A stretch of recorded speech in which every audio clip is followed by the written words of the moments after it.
We love food colored green, bell peppers and long string beans, pickles, celery, cucumbers too. All these foods are good for you.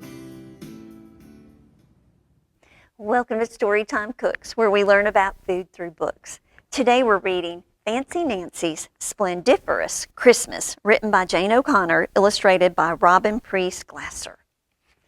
Fancy Nancy's quite a little girl. She is a lot of fun. Our house never looks fancy except, and this is before they decorated it, it's pretty plain. At Christmas, it is no longer plain. It is decorated everywhere. Ta-da! Christmas time. Even her snowman and her mailbox, it's all looking pretty fancy. I love Christmas so much. It's important to find a tree with a wonderful aroma. That's a fancy word for smell. So they're picking out their Christmas tree. We have a lot of Christmas trees that are grown here. I think bigger is always better, but my dad says we must compromise. That means we end up with a tree that my mom wants. And they've got their tree on their car and they're headed home. On Christmas Eve, we get out the ornaments. Some were Grandpa's when he was a little boy. These are heirlooms, my mom says. That's just a fancy word for things that are old and valuable. Here is our tree topper. Isn't it just gorgeous? I bought it last summer with all of my birthday money.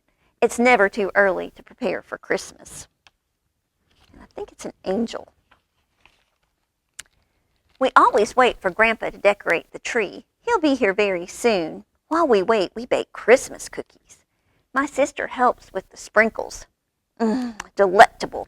That's a fancy word for yummy. Guess which one I decorated? And I bet it's the one that has lots of icing and lots of sprinkles, because that just sounds like something Nancy would do. I finished wrapping all of the presents. I also made a tiny Christmas card for her little doll. Her doll's name is Maribel, and she put a quilt on Maribel's bed. And it, too, is fancy. She has a lot of things in her room, doesn't she?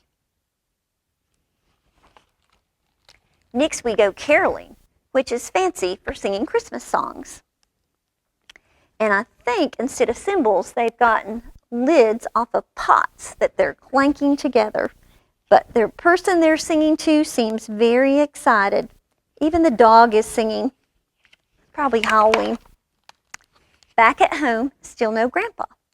So we plead with our parents. Plead is like begging, only fancier. Please, please, pretty please, can we just put up the tree topper now? And sure enough, ooh la la, everything it says on the box is true. It spins, it flashes on and off, and it changes color. And Nancy is really proud of her tree topper. My dad said that Grandpa called and that he'll be here any minute. We wait and we wait and we wait some more. How can a minute take so long? Frenchie is not as patient as I am, and that's her dog. So I unwrap one of her presents, which is a tug toy that looks like a reindeer. Frenchie is strong, but I am stronger. I pull hard.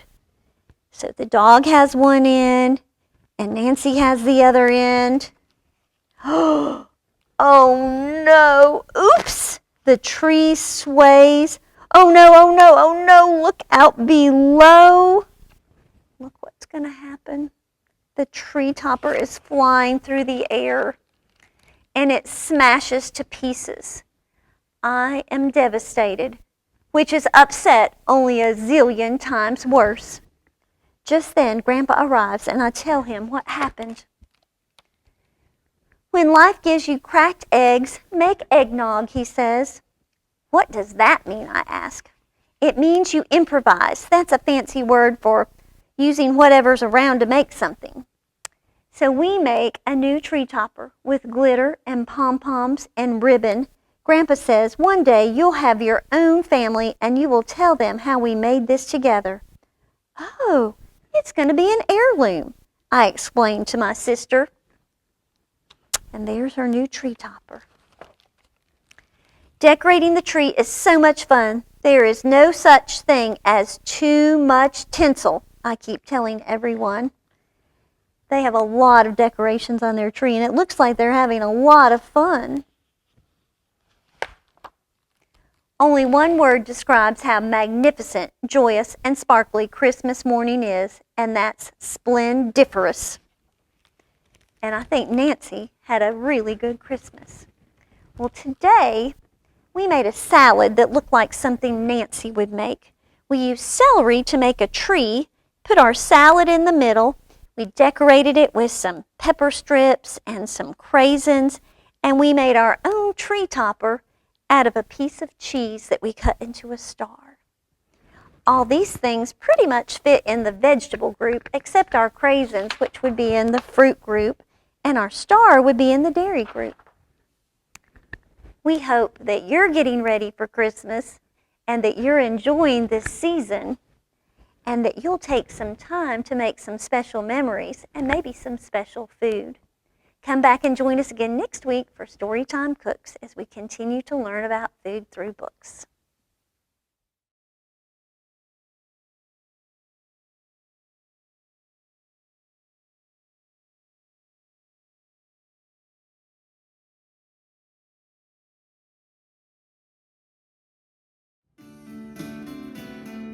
We love food colored green, bell peppers and long string beans, pickles, celery, cucumbers too. All these foods are good for you.